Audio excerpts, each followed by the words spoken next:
যখন আপনারা উঠে গেলেন তখন আমরা দাঁড়িয়েছিলেন, তখন আমরা ঢুকছি।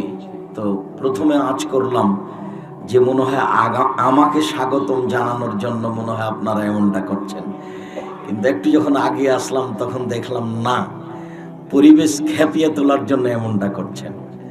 যে পাঁচজন দাঁড়িয়ে যাই তাহলে সবাই দাঁড়িয়ে যাবে, তাহলে পরিবেশ এলোমেলো হয়ে যাবে। আবার ইনিও খুব অনুরোধ করছেন, তাতে আমি বুঝতে পারলাম, দুঃখিত। আমি আব্দুর রাজ্জাক বিন ইউসুফ, আমার 16 বছর ছাত্র জীবন। আমি কোনোদিন পরিস্থিতির সাথে একমত হইনি। যেদিন ছেলেরা এরকম প্রতিষ্ঠান থেকে সব ছেলে বের হয়ে যাবে কোনো একটা কথাকে নিয়ে, তেমন বললাম যে কোথায় যাবা? এখন চলে যাবো ট্রেন স্টেশন, তারপরে কি হবে? তারপরে আমরা কেউ কেউ নিজ নিজ বাড়ি যাব, কোনো কোনো প্রতিষ্ঠানে যাব, তারপরে কি হবে? মানে ফলাফল কি? তো ফলাফল কিছুই না। তাই বললাম, দেখো, কোরআন মাজিদে একাধিক জায়গাতে ধৈর্যের কথা এসেছে, আল্লাহর নবীও ধৈর্যের কথা বলেছেন। তো ধৈর্য কি ঘোড়ার ডিম? আমাদের চাঁপাইনবাবগঞ্জে বলে ঘোড়ার ডিম আছে, মানে কিছুই নেই। ঘোড়াতে তো ডিম দেয় না। ও ঘোড়া ডিম করেছে, মানে ও কিছুই করেনি। তাহলে ধৈর্য কি ঘোড়ার ডিম? জি না।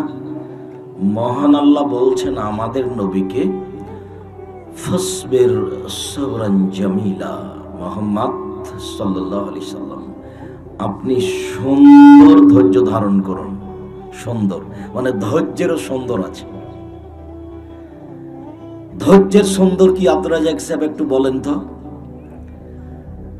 আমার একটা বড় ছেলে 30 বছর 24 বছর বয়স, মারা গেছে। তো 7-8 দিন খুব চিল্লাচিল্লি করে কান্নাকাটি করেছি। 7-8 দিন কান্নাকাটি করার পরে বলছি, যাক আল্লাহর মাল আল্লাহ নিয়েছে, যাক ধৈর্য ধারণ করি।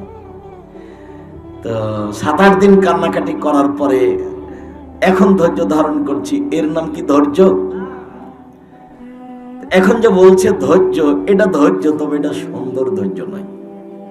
এটা সুন্দর ধৈর্য নয়। মুহাম্মদ সাল্লাল্লাহু আলাইহি সাল্লামকে ওরা বলছে, ছি ছি ছি ছি ছি ছি ছি, এ কি যেমন তেমন খারাপ। আরে আমাদের মাবুদ আল্লাহ হচ্ছেন 360 জন, আর এ বলছে একজন। হাজা শাইউন উজাব, এটা একটা বিরাট আশ্চর্য। এতগুলো আল্লাহকে আমরা কেমনে ছেড়ে দিই? একে হত্যা করতে হবে, না হয় জেলখানায় বন্দি করতে হবে, নইলে এলাকা থেকে তাড়িয়ে দিতে হবে, পিটিয়ে তাড়িয়ে দিতে হবে। মুহাম্মদ সাল্লাল্লাহু আলাইহি সাল্লামের ব্যাপারে তাদের এই সিদ্ধান্ত। তখন আল্লাহ বলছেন, আপনি কিছু বলিয়েন না, আপনি সুন্দর ধৈর্য ধারণ করুন।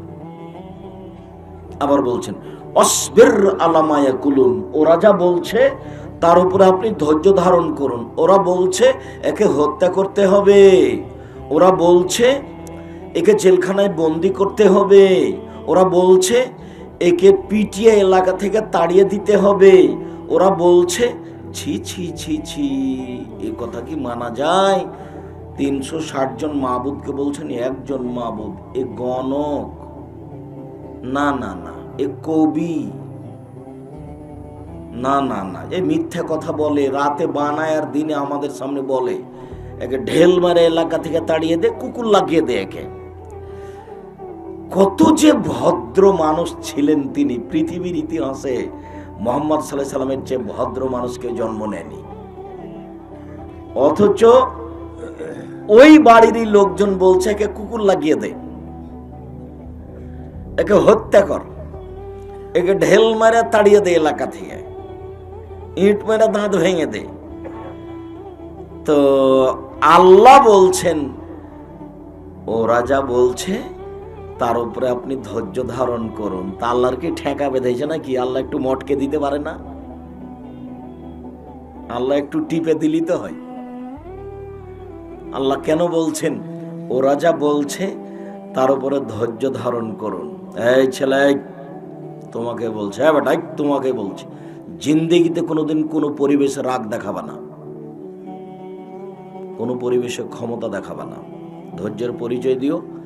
আমার নিজের ফুফা, আমার নিজ ফুফুর স্বামী মাঝে মধ্যে আমাদেরকে বলতেন, ধৈর্য ধরো, লোকে বলে ঢিলা, ধৈর্যের শতগুণ লোকে বলে ঢিলা, ধৈর্যের শতগুণ লোকে বলে নরম। ও পারবে না, সেই জন্য ধৈর্য ধারণ করছে। আচ্ছা বলুক, তারপরে তুমি ধৈর্য ধারণ করে, এর শতগুণ আছে। কি গুণ? ও তো আমাকে 5 কথা বলে চলে গেল, তা আমি আর কি গুণ বুঝবো? তবুও ধৈর্যের পরিচয় দিত। দেখা যায় ধৈর্যের শতগুণ লোকে বলে ঢিলা। ধৈর্য একটু ধরি না। ধৈর্য ধৈর্য কি ঘোড়ার ডিম? ধৈর্য কি জিনিস? একটা লোক এসে বলছেন, আল্লাহ রাসূল আউসিনা, আমাকে একটু উপদেশ দেন। লা তাজাব, রাগ করো না।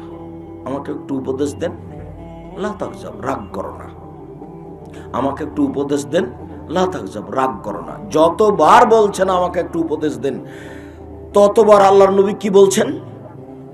রাগ করো না। এটাই উপদেশ। মানুষে বলে লালমনিরহাট, নীলফামারী, কুড়িগ্রাম, পঞ্চগড়, ঠাকুরগাঁ, নীলফামারী, দিনাজপুর, রংপুর, গাইবান্ধা, জয়পুরহাট এসব এলাকায় বলে রেগে গেছে তো হেরে গেছে। রাগার ফলাফল, রেগে যাওয়ার ফলাফল কি? হেরে যাওয়া। রাগার ফলাফল হলো হেরে যাওয়া। বুখারী মুসলিমের হাদিস, রাসূল সাল্লাল্লাহু আলাইহি ওয়াসাল্লাম বলছেন, লাইসা শাদীদু বিসুরা, কেউ কাউকে আছাড় দিয়ে ফেলে দিতে পারে তাই সে শক্তিশালী, এ কথা ঠিক নয়। আমি তোমাকে একবার আছাড় দিয়ে ফেলে দিতে পারি তাই আমি শক্তিশালী, এ কথা ঠিক নয়। আল্লাহ রাসূল বলছেন, আশ-শাদীদ আল্লাযী ইয়ামলিকু নাফসাহু ইনদাল গাযাবে, রাগের সময় যে নিজেকে ধরে রাখতে পারে সে হলো শক্তিশালী। হাদিস বুখারী মুসলিম। এত খেপে গিয়ে তোমরা কি করবে? দুই একজন পরবর্তীতে এনারাকে বলতেন যে যা করেছেন এরকম আর করবেন না, মানুষকে নিয়ে এরকম অপমান করিয়েন না। পরবর্তীতে আপনারা এরকম অপমান করলে আপনারা প্রোগ্রাম করবেন না, এইটা হতো, এদেরকে পরামর্শ দেওয়া হতো। তো সবাই উঠে দাঁড়িয়ে গেলেন, এটা কি হলো? মা হাজা, এটা কি?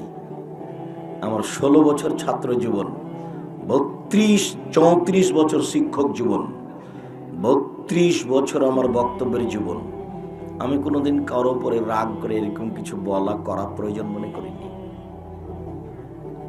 যেটা আমি বলি কথা, সেটা হলো আমার বলার গতি। এই ছেলে বসো, এটা হলো আমার বলার গতি। আমি কারো প্রতি কোনোদিন রাগ করা প্রয়োজন মনে করিনি। রাগ করে ক্ষমতা দেখি কিছু করতে যায় না জীবনে, কষ্ট পাবেন, পরিবেশ নষ্ট হবে। শয়তান করায় ওটা, শয়তান।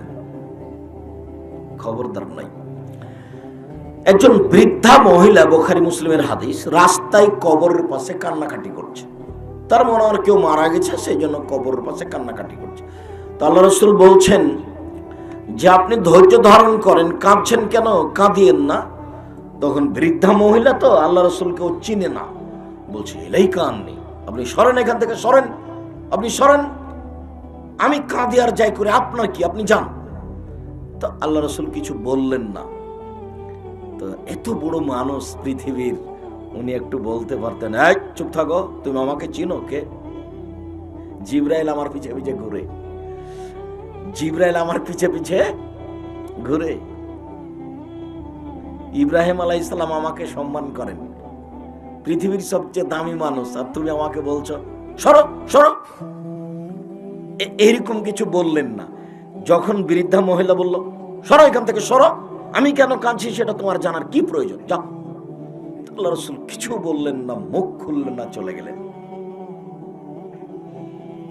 চলে যখন গেলেন তখন দুই একজন পাশে বলল, আপনি কি চেনেন ইনি কে? ইনি কে? আরে ইনি তো মুহাম্মদ সাল্লাল্লাহু আলাইহি সাল্লাম, যিনি বলছেন আমি নবী, ইনি নবী। ও তাই, তাহলে আচ্ছা আচ্ছা, আমার ভুলই হয়েছে, যাই। তো এবার বৃদ্ধা মহিলা রাসূলের বাড়িতে যাচ্ছেন ভুলটা প্রতিকারের জন্য। তো বলছে মাওজাদ তো বাওয়াবান, আমি তার দরজায় কোনো পাহারাদার পেলাম না, কেউ তাকে রক্ষা করার কোনো মানুষ নাই এমনিতেই। তা আমি গিয়ে বললাম, মুহাম্মদ আমি চিনতে পারিনি যে তুমি নবী, তা আমার ভুল হয়েছে। তা আল্লাহ রাসূল বললেন না, হুঁশ করে কথা বলা লাগে না? চিন্তা ভাবনা করে কথা বলতে পারেন না? কিছুই বললেন না, খালি বললেন আস-সাবরু ইনদা সাদমাতিল উলা। যখন সমস্যা এসে লাগে তখন ধৈর্য ধারণ করতে হয়, তার নাম ধৈর্য। ও আমাকে অনেক কিছু অকথ্য ভাষায় গালি দিয়ে নিয়েছে, তারপর আমি একেবারে উল্টা 2-4-10টা বললাম, তারপরে ধৈর্য ধারণ করলাম, এটা নয়। অনেক বলে নিয়েছে 10টা, তারপরে চুপ, আচ্ছা বলেছে, আচ্ছা বলেছে। এর নাম ধৈর্য, এর নাম ধৈর্য। একই বলে ধৈর্য। জীবনে ধৈর্যের পরিচয় দিতে শিখতে হবে। ইন্নাল্লাহা মা'আস সাবিরিন, নিশ্চয় যারা ধৈর্যশীল তাদের সাথে আল্লাহ আছে। নিশ্চয় যারা ধৈর্যশীল তাদের সাথে আল্লাহ আছে। আল্লাহ তাআলা বলছেন ওয়াস্তাঈনু বিস-সাবরি ওয়াস-সালাহ, পৃথিবীর মানুষ তোমরা আল্লাহর কাছে সালাতের মাধ্যমে আর ধৈর্যের মাধ্যমে সাহায্য চাও। ধৈর্যের মাধ্যমে সাহায্য চাও। রাসূল সাল্লাল্লাহু আলাইহি সাল্লামের মাথায় আবু জাহালের লোকেরা মুটের ভুঁড়ি চাপিয়ে দিয়েছে, উনি আর সিজদা থেকে উঠতে পারছেন না। তো কেউ বলল, ফাতেমা শোনো, তোমার আব্বার অবস্থাই। বুখারী মুসলিমের হাদিস। তো ফাতেমা এসে ভুঁড়িটা সরিয়ে দিয়ে কিছু তাদেরকে দুর্বল বাক্য বলার চেষ্টা করলেন। তো আল্লাহ রাসূল উঠে বদদুয়া করলেন, আল্লাহ উতবা, শায়বা, ওয়ালিদ ইবনে মুগীরা এদেরকে তুমি ধ্বংস করো। মনটা খারাপ করে বদদুয়া করলেন। বদদুয়া কবুল হয়েছে 12 বছর পরে। আপনার তো 3 মাস হলে আপনার মন খারাপ হয়ে যেত যে আমি এত বড় নবী, আমার দোয়া কবুল হতে দেরি হবে। মানে কতদিন পরে দোয়া কবুল হলো? 12 বছর। এবার একটা বলি, নবী দোয়া করছেন নবীর জন্য, যিনি নবী দোয়া করছেন তিনি হলেন ইয়াকুব আলাইহিস সালাম, আর যিনি বিপদগ্রস্ত নবী উনি হলেন ইউসুফ আলাইহিস সালাম। তাকে ধাক্কা দিয়ে ইদারে ফেলে দিয়েছে, তুমি মরে যা তুই। তারপর আবার কেউ উঠিয়ে বিক্রি করে দিয়েছে, গোলাম এ দাস। আবার কেউ কিনে নিয়েছে, কিনে নিয়ে সেই বাড়িতে কত ফেতনা। কয়দিন পরে ফেতনা লেগে গেল। সেই বেটি ছেলে, তার নাম জুলাইখা, ও দরজা বন্ধ করে দেয়, বলছে এইসব তুমি আমার সাথে জেনায় লিপ্ত হও। তখন ইসব বলছেন মাযাল্লাহ, নাউযুবিল্লাহি মিন যালিক, নাউযুবিল্লাহি মিন যালিক, আল্লাহ তুমি আমাকে বাঁচাও, আল্লাহ তুমি আমাকে রক্ষা করো। এক বিপদ থেকে বেঁচে ইদারা থেকে উঠে গেল আরেক বিপদ। তারা আল্লাহ বাঁচাও বলতে বলতে দিলেন দৌড়। দরজা এমনি খুলে যাচ্ছে, খুলে বের হয়েছেন, এটা বোঝা যায় না। পিছন দিক থেকে মহিলা জামা টেনে ধরেছে, একবারে ছিঁড়ে হাতে থেকে গেছে কোরআন মাজিদের আয়াত। তাহলে সে ধরেছে কত শক্ত করে, তিনি পালাচ্ছেন কত জোরে। এইবার শেষ দরজার বাহিরে দেখে জুলাইখার স্বামী। এক জায়গায় 3 জন, জুলাইখার স্বামী আর ইউসুফ আলাইহিস সালাম। এবার চট করে জুলাইখা বাক্য পাল্টে দিয়ে বলছে, এ দেখেন, একে আপনি লালন পালন করছেন, এ কত খারাপ মানুষ, এ আপনার স্ত্রীর সাথে জেনা করতে চাই। খুব সাবধান, জিন্দি কিন্তু কোন মহিলার পাল্লাতে পড়বা না। নারী হলো 3 জানের বড়ি, নারী 3 জানের বড়ি। খুব সাবধান, জিন্দেগি তার কোনোদিন কোনো মহিলার সাথে মোবাইলে কথা বলো না। যদি বলো তাহলে তুমি ফেঁসে গেছো। তোমার সম্মান, তোমার বাপের সম্মান, তোমার মায়ের সম্মান, তোমার বংশের সম্মান একবার পানিতে ডুবে যাবে। তুমি ওকে চিনতে পারিনি, ও হলো নারী। এই দেখো, বাক্য উল্টে দিয়ে বলছে, এই যে আপনার কাজের লোক যাকে আপনি লালন পালন করছেন, এ আপনার স্ত্রীর সাথে জেনা করতে চায়। যেমন এই কথা বলার সাথে সাথে এইসব বাক্য উল্টে দিয়ে বলছে, যে না, এই আমার সাথে জেনা করার জন্য চেষ্টা করেছে, আমি করিনি। বাক্য তখন উল্টালেন। কিন্তু জুলাইখা বলছে, আরে আপনি কি শাস্তি দিবেন? আমি জুলাইখা বলছি, একে যথাযথ পিটন দিতে হবে, নইলে জেলখানায় বন্দি করতে হবে। একে যথাযথ ইসবকে পিটন দিতে হবে, নইলে জেলখানায় বন্দি করতে হবে। 12 বছর জেল হয়ে গেল। কতদিন? 12 বছর। বাপেও দোয়া করছেন, বেটাও বিপদে। ধৈর্য কি জিনিস আমি দেখাচ্ছি। ধৈর্য কাকে বলে? ধৈর্য।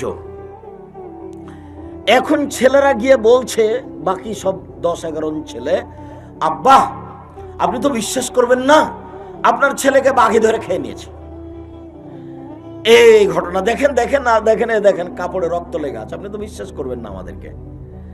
তখন ইয়াকুব আলাইহিস সালাম বলছেন যে আল্লাহুল মুস্তাআন আসবিরু, আমি এখন ধৈর্য ধারণ করছি, আল্লাহ সাহায্য করবেন। এইদিকে ছেলে ইদারা থেকে উঠিয়ে মানুষের বাড়িতে গেল, মানুষের বাড়িতে থাকতে থাকতে জেল হয়ে গেল, জেলে 12 বছর থাকলো। এখন সরকারের পক্ষ থেকে ইসবকে ডাকতে এসেছে, সরকারের পক্ষ থেকে আপনাকে জেল থেকে বের হওয়ার জন্য বলা হয়েছে। তখন ইসব বলছেন, জি না, অসম্ভব হতে পারে না, ইসব জেলখানা থেকে বের হবে না ততদিন পর্যন্ত যতদিন পর্যন্ত জুলাইখা জাতির সামনে ঘোষণা না দিয়েছে আমি জুলাইখা অন্যায় করেছি, ইসব অন্যায় করেনি। এই বক্তব্য না দেওয়ার পূর্ব পর্যন্ত আমি ইসব জেল থেকে বের হব না। এবার সুযোগ এসেছে, জুলাইখা জাতির সামনে ঘোষণা দিল ইসব অন্যায় করেনি, আমি করেছি। তখন তিনি বের হলেন। 25 বছর পরে বাপের সাথে বেটার সাক্ষাৎ হলো। তাহলে ধৈর্য কতদিন ধরলেন? 25 বছর। এইবার এরই সাথে আর একটা কথা বলে এখান থেকে ছেড়ে চলে যাব, লম্বা হয়ে গেল। আয়েশা রাদিয়াল্লাহু তাআলা আনহা রাসূলের সাথে এক যুদ্ধে গেছিলেন। যাই হোক, সেখানে একটা অপবাদের ঘটনা তার উপরে লাগানো হয়েছিল যে আয়েশা অমুকের সাথে জেনা করেছে, নাউজুবিল্লাহ মিন জালিক। তো আয়েশা তার খালার সাথে তার খালার বাড়িতে গিয়ে টয়লেট পায়খানার জন্য বাইরে গেছে। তখন ওর খালা আর আয়েশা রাদিয়াল্লাহু তাআলা আনহা ওই পায়খানা পেশাব করার পরে বাড়িতে আসছেন। তো খালার কাপড়ে পা বেঁধে খালা পড়ে গেছে। পড়ে গিয়ে খালা বলছে, মেস্তা ধ্বংস হোক, মেস্তা ধ্বংস হোক, মানে মেস্তা বদনাম লাগিয়েছে, মেস্তা বদনাম লাগিয়েছে। মেস্তা কিন্তু এই মহিলার ছেলে। যেমন বলেছে মেস্তা ধ্বংস হোক, তেমন আয়েশা বলছে, হ্যাঁ আপনি বাদরি সাহাবীর ব্যাপারে এভাবে কথা বলবেন কেন? আপনি চিনেন ও হলো বাদরি সাহাবী, কেন আপনি বলবেন মেস্তা ধ্বংস হোক? ও খাকের বেটি ছেলে, ধুরহান্দা, রংপুরের ভাষা। তুই জানিস কি ঘটনা? কি ঘটনা খালা? মেস্তা তো তোর নামে বদনাম করেছে, তুই নাকি সাফবিনে মুআত্তালের সাথে জেনা করেছিস, নাউজুবিল্লাহ মিন জালিক। খালা, এই কথা কি আল্লাহ নবী জানেন? হ্যাঁ জানেন। খালা, এই কথা কি আমার আব্বা জানেন? হ্যাঁ জানেন। খালা, এই কথা কি আমার আম্মা জানেন? হ্যাঁ জানে। বহু মানুষ জানে, সবাই বলা বলি করছে। আচ্ছা, তা এবার তিনি কান্নাকাটি করতে লাগলেন। আল্লাহ রাসূল বাড়ির ভিতরে আসলেন। তখন বললেন, আমি এই বাড়িতে থাকবো না, আমি মায়ের কাছে যাব। মায়ের কাছে তিনি চলে গেলেন। দিন যায় রাত্রি যায়, দিন যায় রাত্রি যায়, দিন যায় রাত্রি যায়। একদিন রাসূল এসে বলছেন, আয়েশা তুমি যদি জেনা করে থাকো বলো করেছি, আর যদি না করে থাকো বলো করিনি। তখন আয়েশা রাদিয়াল্লাহু তাআলা আনহা বলছেন, বলেন কি আপনি? আমি যদি বলি করেছি তাহলে মিথ্যা হবে সত্য, আর আমি যদি বলি না তাহলে জনগণ বলবে কইরা বলছে না। সাবরি কা সাবরে আবে ইসব, আমার ধৈর্য ইসবের বাপের ধৈর্যের মতো দেখি। ইসবের বাপ 25 বছর ধৈর্য ধারণ করেছিলেন, আমার ধৈর্য ইসবের বাপের মতো দেখি ফলাফল কবে আসে। আপনি বললেন আমি একটা কথা বলে নিব, আপনি আমাকে বললেন আয়েশা যদি জেনা করে থাকো বলো করেছি, আর যদি না করে থাকো বলো করিনি। তখন আয়েশা বলছেন, বলেন কি আপনি? আমি যদি বলি হ্যাঁ তাহলে জনগণ মিথ্যা হবে সত্য, আমি যদি বলি হ্যাঁ তাহলে মিথ্যা হবে সত্য, আর যদি বলি না তাহলে জনগণ বলবে করে বলছে না। অতএব আমি এখন মুখ খুলবো না। সাবরি কা সাবরে আবে ইসব, আমার ধৈর্য ইসবের বাপের মতো। জনগণ বলতে থাকলো বদনামের কথা, 29 দিন পরে আয়াত নাযিল হলো আল্লাহর পক্ষ থেকে, আয়েশা জেনা করেনি। আয়েশা রাদিয়াল্লাহু আনহা বলছেন, আমার ধৈর্য ঈসপের বাপের ধৈর্যের মতো। ছেলে হারিয়ে গিয়ে 25 বছর ধৈর্য ধারণ করতে পারেন, জেনার অপবাদ লেগেছে আমাকে এখনই বলতে হবে আমি করিনি? না, দেখি ওপর থেকে কি ফয়সালা আছে। সম্মানিত দিনী ভাই বোন, আপাতত আলোচনা এখানে রাখলাম। এই বিষয়ে বিস্তারিত দেখতে হলে উপদেশ বইয়ে ধৈর্যের একটা আলোচনা আছে। উপদেশ বই থেকে ধৈর্যের আলোচনা দেখতে হবে, ধৈর্যের পরিচয় দিতে হবে। আর আমাদেরও একটু বিবেচনা করতে হবে যে পরিবেশ যেন ক্ষেপে না ওঠে, এদিকে কথা বলতে হবে। আমার 32 বছর বক্তব্যের জীবন চলছে। কতদিন? 32 বছর। আমি কোনোদিন কোনো পরিবেশ একটু ক্ষতিকারক হোক এরকম আমি চেষ্টা করিনি কোনো সময়। পরিস্থিতি একটু দুর্বল হয়ে যাক এটা করা আমি প্রয়োজন মনে করিনি। সম্মানিত দিনী ভাই বোন, মহান আল্লাহ বলেন, ইয়া আইয়ুহান নাস কুলু মিম্মা ফিল আরদি হালালান তাইয়্যিবা। পৃথিবীর মানুষ, আমি যে শস্য খাদ্য আদি পৃথিবীতে উৎপাদন করছি তার মধ্যে যেটা হালাল সেটা তোমরা খাও। পৃথিবীর মানুষ তোমরা খাও। আল্লাহ বলছেন, ইয়া আইয়ুহাল্লাযীনা আমানু কুলু মিন তাইয়্যিবাতি মা রাযাকনাকুম। পৃথিবীর মোমেন পুরুষ নারী আমি যেটা রুজি দিয়েছি তার বৈধটা খাও। আল্লাহ বলছেন, ইয়া আইয়ুহার রাসূল কুলু মিনাত তাইয়্যিবাত ওয়া আমালুস সালিহা। পৃথিবীর নবী রাসূলগণ আপনারা হালাল রুজি খান আর সৎ আমল করুন। এক, পৃথিবীর সব মানুষ তোমরা হালাল রুজি খাও। 2, পৃথিবীর সব মোমেন পুরুষ নারী তোমরা হালাল রুজি খাও। 3, পৃথিবীর সব নবী আপনারা হালাল রুজি খান। এগুলো কে বলছে? আল্লাহ তাআলা বলছে।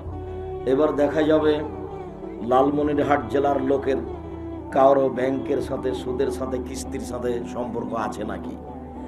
কিস্তির সাথে যদি সম্পর্ক থাকে, আজকে আলোচনার এক পর্যায়ে তওবা করতে হবে, ভিক্ষা করে খেতে রাজি আছি, কোনোদিন আর কিস্তিতে টাকা উঠাবো না। আর কিস্তির শেষ ফলাফল ভিক্ষুক, ওটা আল্লাহ বলেছে, ওটা নবী বলেছে। কিস্তির শেষ ফলাফল কি? ভিক্ষা চাওয়া। ওকে ধ্বংস হতেই হবে, তার টাকা বেড়ে যাওয়ার কোনো পথ নেই। আব্দুল্লাহর একটা বক্তব্য আছে, আমি পূর্ণ বুঝতে পারি না, তবে একটু বলছি। টাকার গতি হলো তাকে বিনিময়ে চলতে দিতে হবে, এটা হলো তার গতি। বিনিময় কি?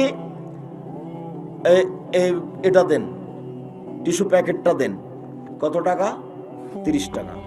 তো 30 টাকা দিলাম আর এটা নিলাম, তার নাম বিনিময়। বিনিময় ছাড়া টাকা চলতে পারবে না। যদি বিনিময় ছাড়া চলে তাহলে টাকার ক্ষমতাকে নষ্ট করা হলো। এটা গরু, কত টাকা? 50,000। এই নেন, দেন গরুটা। তো টাকাটা কিসে ব্যবহার হলো? বিনিময়ে। বোঝা জানে নাকি? একটা কপি কত টাকা? 10 টাকা। তো 10 টাকা দিলাম, কপিটা নিলাম। টাকাটা কিভাবে ব্যবহার হলো? বিনিময়। এটা হলো টাকার গতি। যদি টাকাকে তার গতিতে চলতে না দেওয়া হয় তাহলে ওইসব এলাকার লোক ভিক্ষুক হবে। আমি যে কিস্তিতে 100 টাকা উঠালাম, 1 মাস পরে 110 টাকা দিলাম, এই 10 টাকা কিভাবে বিনিময় হলো? এর কি বিনিময় আছে? টাকা দিয়ে টাকা বাড়লে তা টাকার গতিকে ঠেকিয়ে দেওয়া হয়। যারা ঠেকানোর চেষ্টা করছে ও বুঝেছে যে 100-তে 110 টাকা পেয়েছি, কিন্তু বুঝতে পারেনি যে এ দিয়ে আমাকে আর আমার ছেলে মেয়েকে, আমাকে সবকে ভিক্ষুক করেছি। ওকে ক্ষতিগ্রস্ত হতেই হবে। কেন? ও টাকাকে তার গতিতে চলতে দেয়নি। যখন টাকাকে তার গতিতে চলতে দেয়নি তখন যারা যারা ঠেকিয়েছে তাদের কাছে একদিন টাকা থাকবে না। টাকা একটা নেয়ামত। টাকা না থাকলে 1 কেজি চাউল পাওয়া যায় না। টাকা একটা নেয়ামত। টাকা না থাকলে একটা গেঞ্জি কিনা যায় না, ভিক্ষে করে গেঞ্জি কিনতে হবে। টাকা একটা নেয়ামত। টাকা না থাকলে একটা কপি পাওয়া যায় না, তাহলে টাকা একটা নেয়ামত। এত বড় নেয়ামতকে যে ঠেকে রাখবে, তার গতিতে চলতে দিবে না, তার বাড়িতে দুর্ভিক্ষ নামবেই, আজ হোক আর কাল হোক, নামবেই নামবে। তাকে বা তার ছেলেকে বা তার নাতিকে ভিক্ষুক হতেই হবে। আল্লাহ বলছেন, ইয়ামহাকুল্লাহুর রিবা ওয়া ইউরবিস সাদাকাত। দান মানুষের টাকাকে বৃদ্ধি করে, আর সুদ মানুষের টাকাকে কমিয়ে দেয়, সংকুচিত করে, ওকে ভিক্ষুক বানায়। এটা আল্লাহ বলছে। তো মোটা করে বুঝে নেন যে টাকাকে যদি তার গতিতে মানুষ চলতে না দেয়, তো যে যেই ঠেকাচ্ছে সে একদিন কি হবে? ভিক্ষুক হবে। ঠেকালো কে? যে বিনিময়ে টাকাকে ব্যবহার করলো না, সে।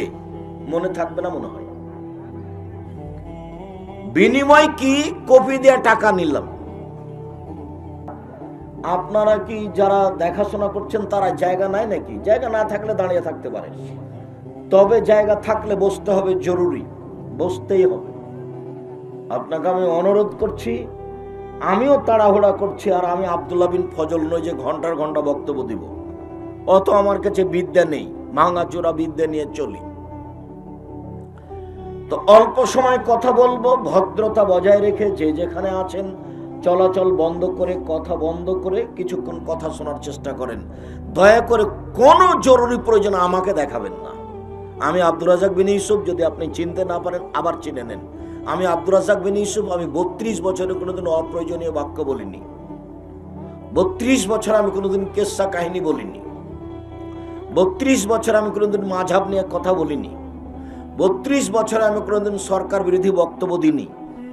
32 বছর আমি কোনোদিন মানুষের কাছে পথ খরচ পাথেও চাইনি।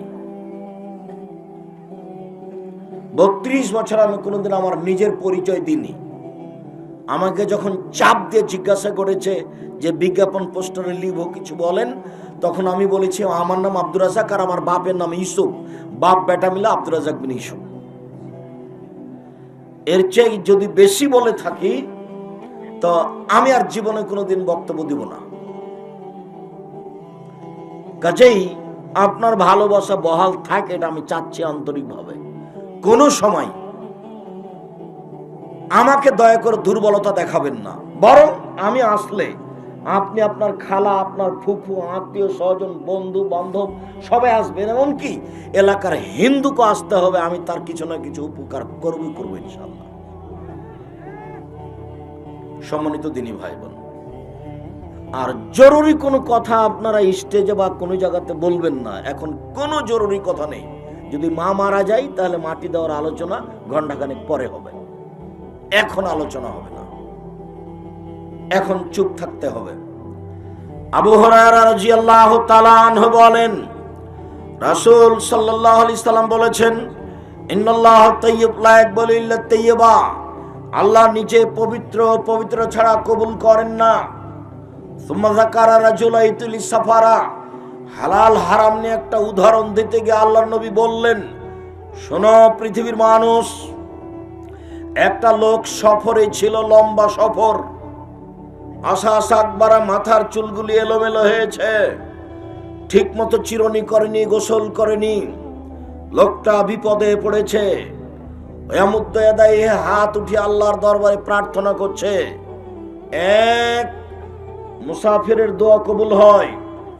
2, মাজলুমের দোয়া কবুল হয়, লোকটা বিপদগ্রস্ত। 3, হাত তুলে দোয়া করলে আল্লাহ দোয়া ফেরত দেয় না। 3টা একসাথে জমা। কি? মুসাফির, কি বিপদগ্রস্ত, কি হাত তুলে। হাত তুলে আল্লাহর দরবারে বলছে, আল্লাহ আমি বিপদগ্রস্ত, তুমি আমাকে উদ্ধার করো। দুঃখিত। মাতামুহ হারামুন, তার খাদ্য আছে হারাম। মাশরাবুহু হারামুন, তার পানি আছে হারাম। মালবাসু হারামুন, তার পোশাক আছে হারাম। ও গজিয়া বিল হারামে, তার জীবিকা নির্বাহ হারাম। আন্না ইস্তাজাবু লাহু, তার দোয়া কবুল হবে না। হাদিস বুখারী মুসলিম। এখন লালমনিরহাট জেলায় কথা বলছি। লালমনিরহাট জেলার প্রত্যেক পুরুষ নারীকে এত অঞ্চলের বলে যাচ্ছে 24 ঘন্টার মধ্যে ব্যাংক কিস্তির টাকা লেনদেন বন্ধ করতে হবে। আর আপনি বিশ্বাস করেন এটা হাদিস বুখারী মুসলিম, আপনার ইবাদত কবুল হবে না। দিন রাত যদি সিজদায় পড়ে থাকেন, মাথা ঠুকে যদি মাথায় কপালে যদি দাগ হয়ে যায়, তবু কথা আপনার কবুল হবে না। এই দেখেন বিপদগ্রস্ত লোক, দেখেন কবুল হলো না, আল্লাহ না করে দিলেন না। আম গাছে জাম ধরতে পারে, ধরে না। অমাবস্যা রাতে চাঁদ উঠতে পারে, উঠে না। সুঁয়ের ছিদ্র দিয়ে লাঙ্গলের ফল ঢুকতে পারে, ঢোকে না। সুঁয়ের ছিদ্র দিয়ে লাঙ্গলের ফল ঢুকে যেতে পারে। আম গাছে জাম ধরে যেতে পারে, অমাবস্যার রাতে চাঁদ উঠে যেতে পারে, অবাস্তব কাজগুলি ঘটে যেতে পারে, হতে পারে। এরপরে আমি যেটা বলছি, এতে সন্দেহ আছে বলে কিয়ামত পর্যন্ত যদি কেউ চেষ্টা করে, সরিষা ঢোকাতে পারবে না। তার নাম বুখারী মুসলিম। তার মানে কিস্তি বন্ধ না করে আপনি হজ করবেন, সালাত আদায় করবেন, তাহাজ্জুদ পড়বেন, ওইসব পাগলামির প্রয়োজন নেই। ওগুলো কিছু হবে না। ভিক্ষা করে খাবো। আরে ভিক্ষা করে খাবো কেন আব্দুর রাজ্জাক সাহেব? বারবার ভিক্ষার কথা বলেন কেন? কাজ করে খাবো। হ্যাঁ, আমি তোমার সাথে একমত। আমি তোমাকে একটু ধাক্কা দিয়ে সরাতে চাই, তোমার ভিতরে আমি আঘাত করতে চাই, সেই জন্য ভিক্ষার কথা বলি। বাপ বেটাকে ভিক্ষা করে খেতে বলেছি, শ্বশুরের কাছে টাকা নেওয়া যাবে না। এটা রংপুর। রংপুর মানে কি আব্দুর রাজ্জাক সাহেব? রংপুর মানে হলো রংপুর, লালমনিরহাট, নীলফামারী, কুড়িগ্রাম, পঞ্চগড়, ঠাকুরগাঁ, গাইবান্ধা, এইসব ডিস্ট্রিক্টের প্রায় মানুষের নোংরা, বর্বর, জঘন্য আচরণ, শ্বশুরের কাছে টাকা নেওয়া। যৌতুকের টাকা দিয়ে চাউল কিনে ভাত খেয়ে ইবাদত কবুল হবে না। যৌতুকের টাকা দিয়ে চাউল কিনে ভাত খেয়ে ইবাদত কবুল হবে না। বাপ বেটা ভিক্ষা করে খাও। দেখো তোমার বাপের মুখের দিকে, এই ছেলে দেখো তোমার বাপের মুখখান কালো হয়ে আছে। বাপ বেটা ভিক্ষা করে খাবা। আগামীকাল সন্ধ্যা হতে হতে টাকা ফেরত দিতে হবে। যা কিছু ফার্নিচার, খাট খাট্টা, চৌকি, বক্স, মোটরসাইকেল 24 ঘন্টায় ফেরত দিতে হবে।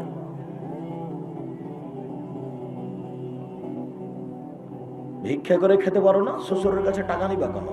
বছর শেষে একটা ভালো লুঙ্গি শ্বশুরকে কিনে দিবা, দিয়ে বলবা আব্বা আমি কাজ করে খেতে পারি, আপনাকে মূল্যায়ন করাতে একটা লুঙ্গি কিনে দিলাম, এইটা করো।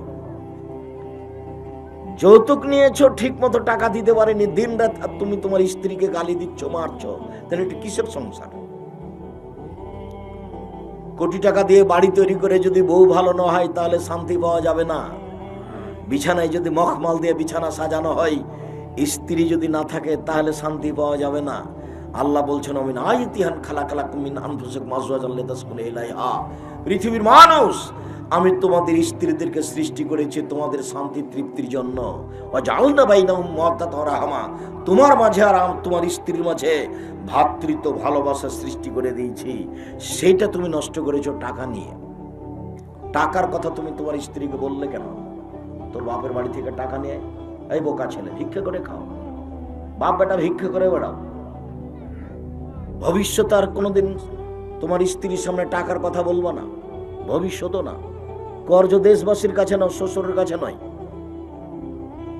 কর্জ দেশবাসীর কাছে নিতে হবে, শ্বশুরের কাছে নয়। ওখানে লেনদেনের কোনো সম্পর্কই নাই। লেনদেন যা হয়েছে সব ফেরত দিতে হবে। নোমান ইবনে বাশির রাদিয়াল্লাহু তাআলা আনহু বলেন, রাসূল সাল্লাল্লাহু আলাইহি ওয়াসাল্লাম বলেছেন আল হালালু বাইয়িন, হালাল হচ্ছে স্পষ্ট, ওয়াল হারামু বাইয়িন, হারাম হচ্ছে স্পষ্ট, ও বাইনাহুমা মুস্তাবাহাতুন, এই দুইটার মধ্যে সন্দেহযুক্ত আছে। কি সন্দেহযুক্ত? জমি এটা আমার কি আমার নয়, দলিলে কাগজপত্রে ভালো বোঝা যায় না, এই জমি সন্দেহযুক্ত জমি। চাকরি এইটা ঠিক হলো কি বেঠিক হলো বুঝতে পারলাম না, এটা সন্দেহযুক্ত চাকরি।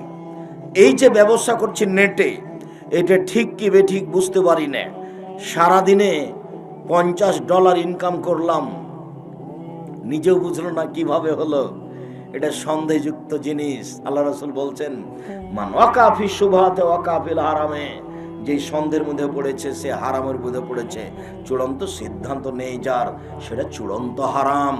চূড়ান্ত সিদ্ধান্ত নেই যার, সেটা চূড়ান্ত হারাম। চূড়ান্ত সিদ্ধান্ত নেই যার, সেটা চূড়ান্ত হারাম। তিনি বলেন সন্ধে থেকে বেঁচে থাকতে হবে কার রাই, একটা রাখালের মতো। রাখাল মানে এরাহাল হেমাম, যে রাখালটি আইলে গরু চড়াচ্ছে। আইল বুঝেন আপনারা? ইউসেক, সম্ভাবনা রয়েছে আয়ের তাফিহে, গরুতে ধানে মুখ দিতে পারে। আইলে গরুটা চড়াচ্ছ, থাকতে থাকতে কোনো সময়ে ধানে মুখ দিয়ে দিতে পারে, একটা থোপ একটা গোছা খেয়ে নিতে পারে। অতএব তুমি গরু আইলে নিয়ে যায় না। আল্লাহ রাসূল বলছেন রাখাল যেমন সাবধান থাকবে সন্ধে থেকে, তুমিও সাবধান থাকো সন্ধে থেকে, সন্ধ্যের ধারে কাছে যায়ও না। এরপরে বলছে আলা মনে রেখো লিকুল্লি মালিকিন হেমা ওয়া হেমাল্লাহি মাহারিমুহু, প্রত্যেকটা বাদশার সীমা রেখা আছে। বাংলাদেশ শেষ হলে ভারত শুরু হয়, ভারত শেষ হলে বাংলাদেশ শুরু হয়। প্রত্যেকটা বাদশার সীমা রেখা আছে। আর আল্লাহর সীমা রেখা হলো হালাল আর হারাম। হালাল শেষ হলে হারাম শুরু হয়, হারাম শেষ হলে হালাল শুরু হয়। একটা যখন শেষ হবে আরেকটা তখন শুরু হবে। তারপরে বলছেন আলা মনে রেখো ইন্না ফিল জাসাদে মুজগা, মানুষের শরীরে একটা টুকরা গোশত আছে। এজা সালাহাত সালাহাল জাসাদু কুল্লুহু, যখন এর টুকরা ভালো থাকবে গোটা মানুষটাই ভালো। ওই যা ফাসাদাত ফাসাদাত জাসাদু কুল্লুহু, যখন ওইটা খারাপ হয়ে যাবে গোটা মানুষটাই খারাপ। আলা ওয়াহিল কালব, মনে রেখো সেটাই হলো অন্তর, সেটা হলো ভিতর। যার ভিতর খারাপ তার সবই খারাপ, যার ভিতর ভালো তার সবই ভালো। এই যে মনে মনে আপনি বলছেন যে যতই বলুক কিস্তি বন্ধ করব না, তার মানে আপনার ভিতর খারাপ, আপনি মুনাফিক। বক্তব্যের সাথে মুনাফিকি করে কোনো লাভ নেই। আমি আব্দুর রাজ্জাক বিন ইউসুফ আপনাকে ফাঁকি দিতে আসেনি। আপনার যে অন্তরে দ্বিধাদ্বন্দ্ব হচ্ছেন এটা আপনি মুনাফিক। এই টাকাকে পেশাব করে চলে যেতে হবে। আজ থেকে এই টাকার পাতা কেটে দিলাম, কাজ করে খাবো। 10 দিন বাঁচতে এসে হারাম খেতে রাজি নই, কাজ করে খাবো।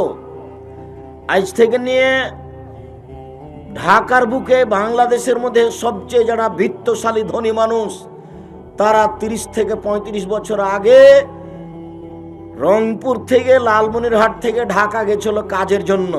নিঃস্ব মানুষ, পায়ে জুতা ছিল না, পরনে কাপড় ছিল না, গামছা পরে থাকতো, বিলের ধারে ছাগল চড়াতো।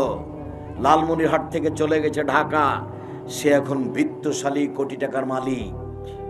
প্রায় সবাই ঢাকায় যারা কোটি কোটি টাকার মালিক তারা বাংলাদেশের একদিনের নিঃস্ব মানুষ প্রায়ই। আপনি 2-1 তদন্ত করে দেখেন। তাই তো আপনি বলছেন যে ইন্ডিয়ার মোদি হলো কি বিক্রি করত, চা না বাদাম, যেটাই হোক। তাহলে এ এখন এরকম হয়েছে, তো আমারও তাই তারও তাই। আল্লাহ রাসূল এই কথাই বলছেন যে শোনো কিয়ামতের লক্ষণ। কিয়ামতের লক্ষণ কি? আল্লাহর নবী যাদের পায়ে জুতা ছিল না, খালি পায়ে হাঁটতো, যাদের পরনে কাপড় ছিল না, নগ্ন গামছা পরে চলতো, যারা মাঠে ছাগল চড়াতো, তারা একদিন বিত্তশালী হয়ে বিশাল বিশাল প্রাসাদ করবে। এটাই হলো কিয়ামতের লক্ষণ। এখন আপনি তদন্ত করে দেখেন 30 বছর আগে তার অবস্থা বোঝা যায়নি কথা মনে হয়। যারা 30 বছর আগে বিত্তশালী ছিল তাদের অনেকে এখনো বিত্তশালী আছে, আর অনেকের হারিয়ে গেছে। তবে এখন যারা বিত্তশালী তারা 30 বছর আগে ছিল বাদাম বিক্রেতা, তারা ছিল ছাগলের রাখাল। অতএব হারাম খেয়ে টাকা বেশি করার কোনো প্রয়োজন নেই। টাকা বেশি ইনকাম করতে হবে এ কথাই ঠিক, অসহায় মানুষের পাশে দাঁড়ানোর জন্য, নেতাকে উঠানোর জন্য আর নামানোর জন্য নয়। টাকা ইনকাম করব ফকির মিসকিন অসহায় মানুষের পাশে দাঁড়ানোর জন্য। জান্নাত কিনে নিব, সালাত আদায় করেছি জান্নাত পাবো, সিয়াম পালন করছি জান্নাত পাবো, হজ করছি জান্নাত পাবো, অসহায় পুরুষ নারীকে দান করেছি জান্নাত কিনে নিয়েছি। ওটা আর এখন পাওয়া পাই না, ওটা আমার। অসহায় মানুষকে আমি দান করেছি, আমি কি করেছি? জান্নাত কিনে নিয়েছি, ওটা এখন আর পাওয়া পায় না, সেটা এখন আমার। আল্লাহ বলছেন, পৃথিবীর মোমেন পুরুষ নারী শোনো, আমি তোমাদের টাকার বিনিময়ে জান্নাত তোমাদের কাছে বিক্রি করে দিলাম। তোমরা মানুষ, অসহায় মানুষের পাশে দাঁড়াও, দান খয়রাত করো, আমি তোমাদের কাছে জান্নাত বিক্রি করে দিলাম। যা, তোমাদের কাছে বিক্রি করার জন্য তৈরি করেছি, আল্লাহ বলছেন।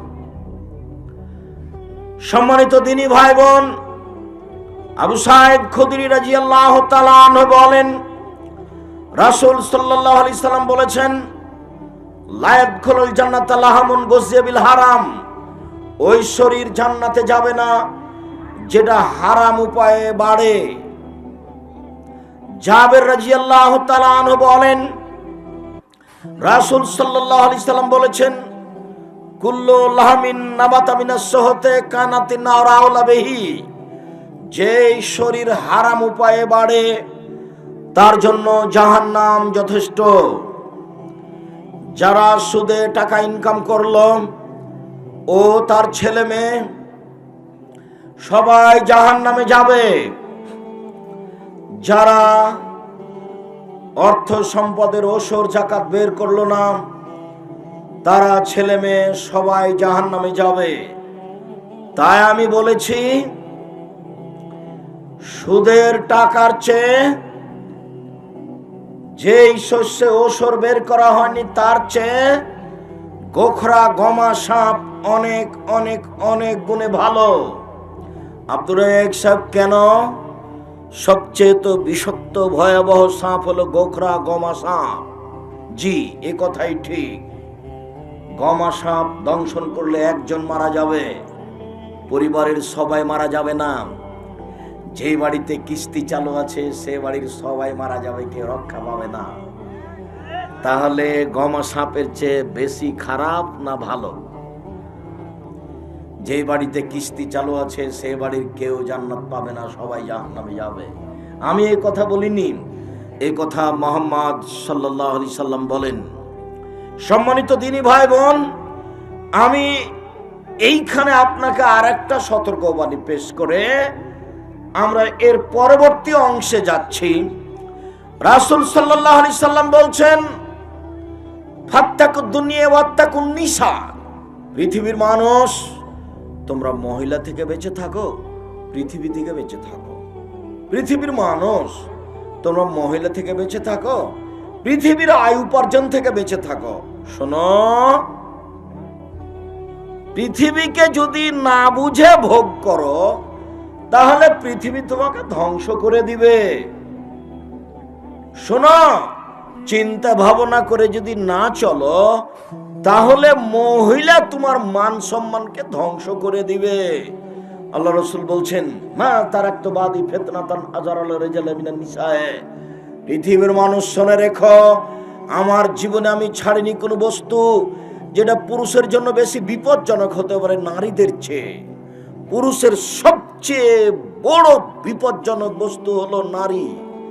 পৃথিবীর মানুষ শুনে রেখো, আমার জীবনে আমি ছাড়িনি কোনো বস্তু যেটা পুরুষের জন্য বেশি বিপজ্জনক হতে পারে নারীদের চেয়ে।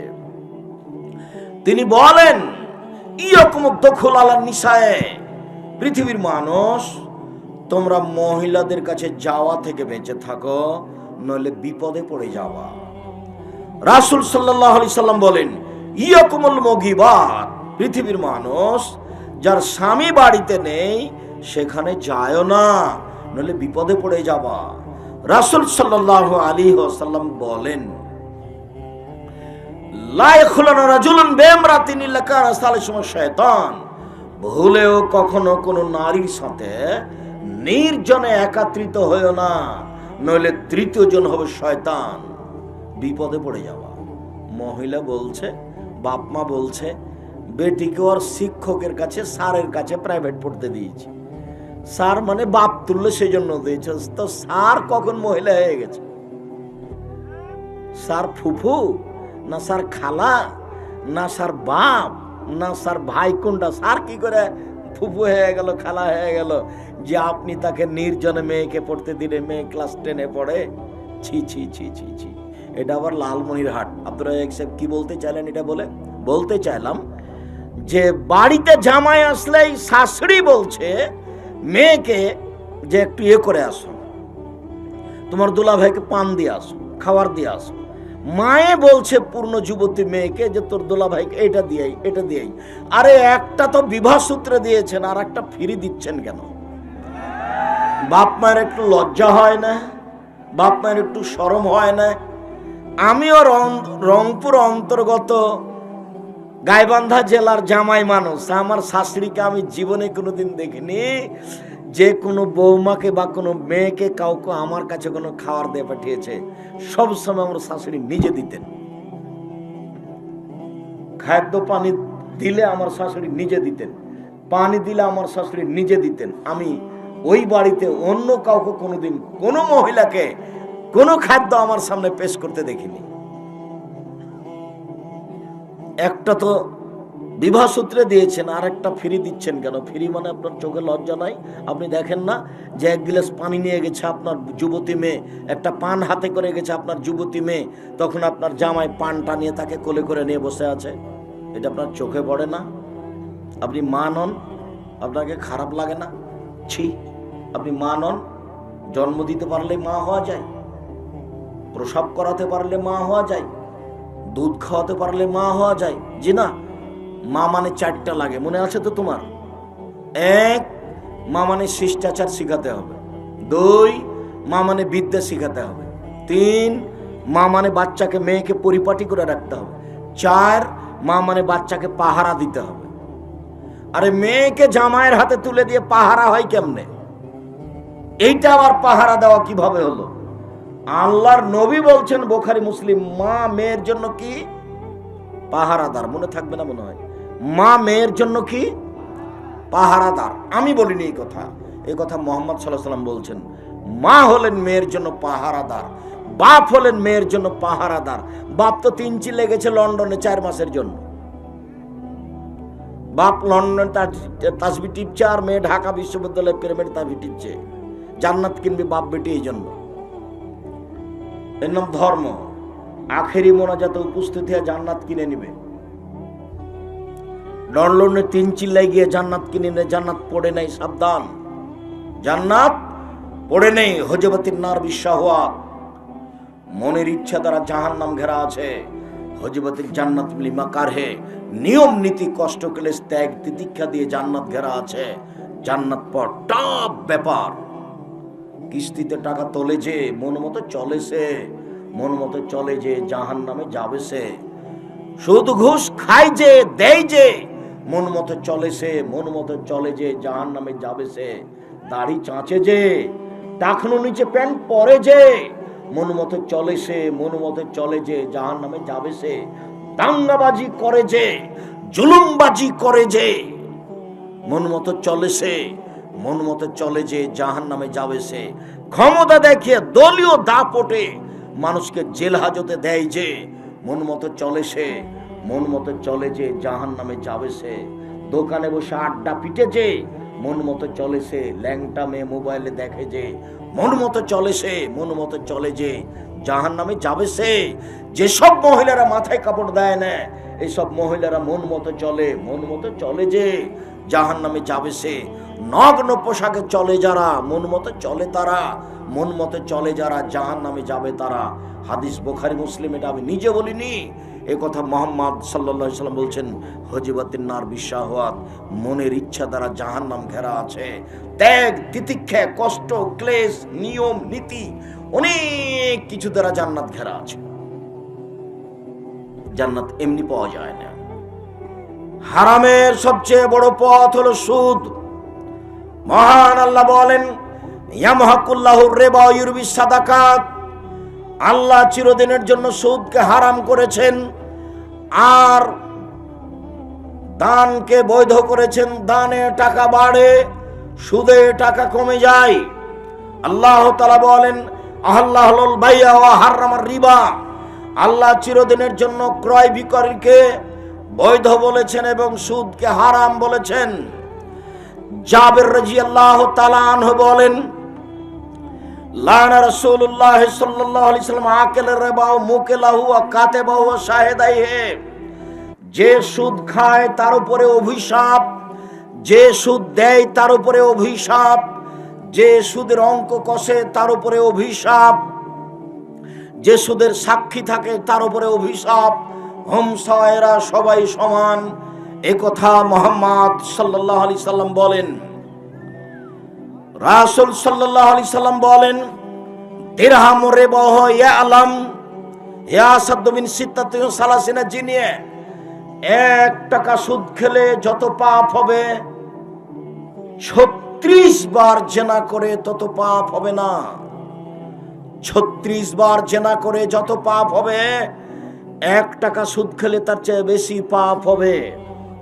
জেনা মহাপাপ, জেনা মহাপাপ, জেনার ফলাফল জাহান্নাম। রাসূল সাল্লাল্লাহু আলাইহি সাল্লাম বলেন, আল বিক্র বিল বিক্রে জিলদু মেওয়া তাগরিবু সানা। অবিবাহিত ছেলে মেয়ে জেনা করলে 100 লাঠি পিটে এলাকা থেকে তাড়িয়ে দাও। তিনি বলেন, আসাইবু বিসাইবার রাজম। বিবাহিত পুরুষ নারী জেনা করলে তাকে ইট ঢেল পাথর দিয়ে মেরে মেরে মেরে ফেলো। বিবাহ করার পরে জেনায় লিপ্ত হলে তার বেঁচে থাকার পৃথিবীতে কোনো পথই নেই। এমন কোনো পথ নেই যে ভাবিকে রক্ষা করা যেতে পারে। এমন কোনো পথ নেই ওই দুলাভাইকে, যে দুলাভাই সেলিকার সাথে জেনায় লিপ্ত হয়েছে, তাকে বাঁচানোর কোনো পথ নাই। পৃথিবীতে কোনো পথই নাই। 3 শ্রেণীর পাপীকে হত্যা করতে হয়, 3 শ্রেণীর পাপীকে হত্যা করতে হয়। 2 শ্রেণীর পাপীর বাঁচার পথ আছে, 1 শ্রেণীর পাপীর বাঁচার পথ নেই। কেউ যদি বলে কোরআন মাজিদ মানি না, তাহলে তাকে হত্যা করতে হবে। সরকারিভাবে গলায় ফাঁসটা দেওয়া হয়েছে, টান টান। তখন বলছে, না না না না না না, আমার ভুলেছে, কোরআন মাজিদ আল্লাহর বিধান, আমি কথা ফিরিয়ে নিলাম। তাহলে ফাঁস থেকে নামিয়ে নিতে হবে। এই যে বেঁচে গেল। 2, আপনি যদি আমাকে হত্যা করেন, আমার বাপ মা আপনাকে হত্যা করে নিবে, তার নাম কিসাস। সরকারিভাবে আমার গলায় ফাঁস দেওয়া হয়েছে, টান টান হবে। তখন আপনার বাপ মা ছুটে এসে বলছে, না না না, থাক থাক থাক, ছেড়ে দেন, আমরা কেসাস নিব না, মাফ করে দিলাম। তাহলে আমাকে ফাঁস থেকে নামিয়ে নেওয়া হবে, তবে হত্যার যোগ্য পাপ ছিল। 3, কেউ বিবাহ করার পরে জেনা করলে তারও ফাঁসি হবে, তাকেও ফাঁসি দিতে হবে। এইবার তাকে বাঁচানোর পৃথিবীতে কোনো পথ নেই, কোনো পথই নেই। তাকে বাঁচাতে হলে মুহাম্মদ সাল্লাল্লাহু আলাইহি সাল্লামকে আবার দুনিয়াতে আসতে হবে, এসে বলতে হবে, পৃথিবীর মানুষ শুনে রেখো, বিবাহ করার পরে যদি কেউ জেনায় লিপ্ত হয় তাহলে তার ফাঁসি হবে না, আমি ঘোষণা দিলাম। যেহেতু কিয়ামত পর্যন্ত মুহাম্মদ সাল্লাল্লাহু আলাইহি সাল্লাম আর কোনোদিন আসবেন না, কাজে সিদ্ধান্ত পরিবর্তন হবে না। ইবাদত হলো পায়ের সাথে পা মিলে দাঁড়াতে হবে। কাবা ঘরে 3 ফুট পর পর তারা দাঁড়ালো করোনার নাম দিয়ে। সারা পৃথিবীর বহু আলেম মেনে নিল কাবা ঘর কেন। আমি আব্দুর রাজ্জাক বিন ইউসুফ বলেছি যে আজ থেকে নিয়ে কিয়ামত পর্যন্ত আর যদি কোনোদিন কাবা ঘরে পাশাপাশি না দাঁড়ায়, তবুও 3 ফুট পর পর দাঁড়ানো বৈধ হবে না। 3 ফুট পর পর দাঁড়ানো বৈধ করতে হলে মুহাম্মদ সাল্লাল্লাহু আলাইহি সাল্লামকে আবার আসতে হবে। তিনি বলেছেন, পৃথিবীর মানুষ ফাঁকা বন্ধ করো। কেউ যদি ফাঁকা বন্ধ করে তাহলে তার জন্য জান্নাতে ঘর বানানো হবে। পৃথিবীর মানুষ তোমরা প্রাচীরের মতো হয়ে দাঁড়াও। পৃথিবীর মানুষ শোনো, ওই যে 2 জনের ফাঁকা বন্ধ করো। ওই যে আমি দেখছি 2 জনের ফাঁকা দিয়ে শয়তান ঢুকছে ছাগলের বাচ্চার মতো হয়ে। বন্ধ করো। হাদিস বুখারী মুসলিম। আপনি একটা বই আজকে কিনে নেবেন, উপদেশ, ওখানে একটা আলোচনা আছে সারিবদ্ধ হয়ে দাঁড়ানো, আপনার জন্য লিখেছিলাম। কেন আপনি সংকীর্ণতা মনের চলছেন আমি জানি না। ওর দাম 5,000 টাকা নয়, 1,000 টাকা নয়, 500 টাকা নয়। কেন আপনি কিনেন না উপদেশ? কেন আপনি কিনেন না সালাতের উপরে বই? কেন আপনি কিনেন না দুয়ার উপরে বই? আমি বুঝতে পারি না। কেন আপনার ইতিসাম পত্রিকা পড়েন না? আমাকে আপনি কি বুঝাতে চাচ্ছেন? 32 বছর আমি কোনোদিন অপ্রয়োজনীয় বাক্য বলিনি, সাক্ষী মিডিয়া আছে। 32 বছর আমি কোনোদিন কলমে অপ্রয়োজনীয় বাক্য লিখিনি। 32 বছর আমি কোনোদিন কলমে জাল জয়ীফ হাদিস লিখিনি। আপনি এসব বই পুস্তকে কোথাও জাল জয়ীফ হাদিস পাবেন না। হ্যাঁ, আব্দুল্লাহ আপনাদের অনেক প্রিয় মানুষ, অনেক প্রিয় ছোট ভাই, অনেক প্রিয় বড় ভাই। আব্দুল্লাহর বই আপনারা কিনেন, মিন্নাতুল বারি বুখারীর ব্যাখ্যা ব্যতিক্রম, তবে আমাকে একবারে বাদ দিয়েন না। আব্দুল্লাহর উপরে ভালোবাসা আপনাদের হোক, আমিও চাচ্ছি। আপনাদের ছেলে মেয়ের উপরে যেমন ভালোবাসা আপনার, আব্দুল্লাহর উপরে ভালোবাসা হোক, এটা আমি চাচ্ছি। আব্দুল্লাহকে আমি নিজের সন্তান হিসেবে জাতির সামনে পেশ করিনি, বলছি জাতির সন্তান, আল্লাহ তুমি তাকে কবুল করো। সম্মানিত দ্বীনি ভাই বোন, বলছিলাম রাসূল সাল্লাল্লাহু আলাইহি সাল্লাম বলেন, আর-রিবা সাবুনা জুজান আইসার আইন করা জুলুম্মাহু, সুদের পাপের 70টি ভাগ রয়েছে। ছোট ভাগ হলো মার সাথে জেনা করলে যেমন পাপ হয়। সুদের পাপ ছোট, বড়, বড়, বড়, বড় থেকে বড়, ছোট, ছোট, ছোট। সবচেয়ে ছোট যেটা, সেটা হলো মার সাথে জেনা করলে যেমন পাপ হয়। ছি ছি ছি ছি, কথাটা কেমন লাগছে দেখেন। পাপ আল্লাহ নবী অনেক উল্লেখ করেছেন, জেনার পাপ উল্লেখ করেছেন, তবে ভাষা এটা নেই। চুরির পাপ উল্লেখ করেছেন, তবে ভাষা এটা নেই। অবাক হবেন আপনি, মানুষকে হত্যা করা মহাপাপ, এটা আল্লাহ উল্লেখ করেছেন, কিন্তু মুনাফিকি করা মহাপাপ, তবে ভাষা এটা নেই। সুদের যে ভাষা আল্লাহ নবী উল্লেখ করেছেন, সেই ভাষা শুনতেই কষ্ট পাওয়া যায়।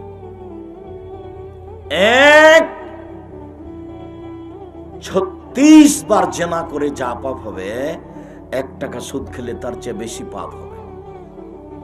2, সুদের পাপের 70টি ভাগ রয়েছে। ছোট ভাগ হলো মার সাথে জেনা করলে যেমন পাপ হয়।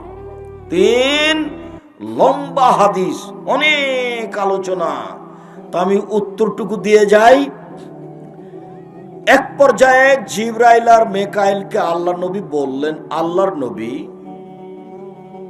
জিবরাইল এবং মেকাইলকে আল্লাহর নবী বললেন, শোনো জিবরাইল, শোনো মেকাইল, এই যে অনেক কিছু আমি দেখলাম রাস্তায়, এগুলো কি দেখলাম একটু বলো তো। তো জিবরাইল বলছেন, পরে তারা পরিচয় দিবেন। ওই যে প্রথমে দেখলেন যে লোকটার মুখের ডান দিক দিয়ে লাঠি ঢুকিয়ে চিরে ফেড়ে ফেলছে, আবার লাঠিটা বের করে বাম দিকে লাগিয়ে মুখটা চিরে ফেড়ে ফেলছে, এই লোকটা মিথ্যুক, মিথ্যে কথা বলতো। বিচারের দিন পর্যন্ত কবরে তার এরকম শাস্তি হতে থাকবে। 2, ওই যে আপনি দেখলেন যে একটা লোককে চিৎ করে শোয়ানো হয়েছে, আর পাশ থেকে একটা লোক পাথর দিয়ে তার মাথাকে ভেঙে চৌচির করে দিচ্ছে, ইনি হলেন মাওলানা মানুষ, জানা অনুপাতে আমল করেননি, খুব বিপদ। আপনি মনে হয় পড়েননি, বক্তা শ্রোতার পরিচয় বইটা মনে হয় পড়েননি, তো উপদেশ বইয়ে এই আলোচনা আছে মাওলানা সাহেবের অবস্থা। উপদেশ বইয়ের একবার শেষের দিকে মাওলানা সাহেবের অবস্থা আছে, এই হাদিসও দেওয়া আছে।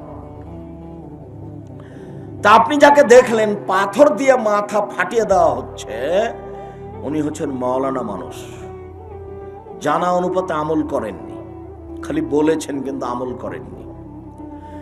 তারপরে যে আপনি দেখলেন উলঙ্গ অবস্থায় পুরুষ আর নারী আগুনের ভিতরে ধাঁধা ধাঁধা ধাঁধা করে উপরে চলে যাচ্ছে, আবার নিচের দিকে চলে আসছে, আবার ধাঁধা ধাঁধা করে উপর দিকে চলে যাচ্ছে, জমা লেগে আছে উলঙ্গ অবস্থায়। ওরা হচ্ছে ব্যভিচারী। যারা জেনায় লিপ্ত হয় তারা জাহান্নামে, এইভাবে জাহান্নামে নয়, কবরের শাস্তি এইভাবে হতে থাকবে বিচারের দিন পর্যন্ত। ধাঁধা ধাঁধা করে আগুনে জ্বলবে, চলে যাবে, আবার নিচে আসবে, আবার চলে যাবে, আবার নিচে আসবে, যতদিন পর্যন্ত বিচার না হচ্ছে ততদিন পর্যন্ত এইভাবে থাকবে, উলঙ্গ অবস্থায় থাকছে, কবরে এইভাবে আছে।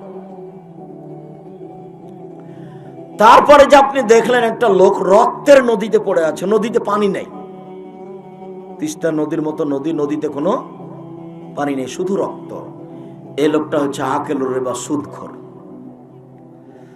যতবার ও রক্তের নদী থেকে উঠার চেষ্টা করবে, ততবার পাথর দিয়ে তার মুখকে মেরে ভেঙে টুকরা করে দিবে, আর তাকে আমরা ধাক্কা দিয়ে নদীর মাঝামাঝিতে করে দিবে। যতবার উঠতে চাইবে ততবার মুখের উপরে পাথর মারা হবে, পাথর মেরে রক্তের নদীর মাঝামাঝিতে করে দিবে। যতদিন পর্যন্ত বিচার না হচ্ছে ততদিন পর্যন্ত এভাবে শাস্তি হতে থাকবে। জাহান্নামও হতে পারে, জান্নাতও হতে পারে। এই চালাই, বসো, কাজ দেখাচ্ছ আমাকে? দয়া করে আপনি আমাকে কোনো কাজ দেখাবেন না, আপনাকে আমি অনেক ভালোবাসি।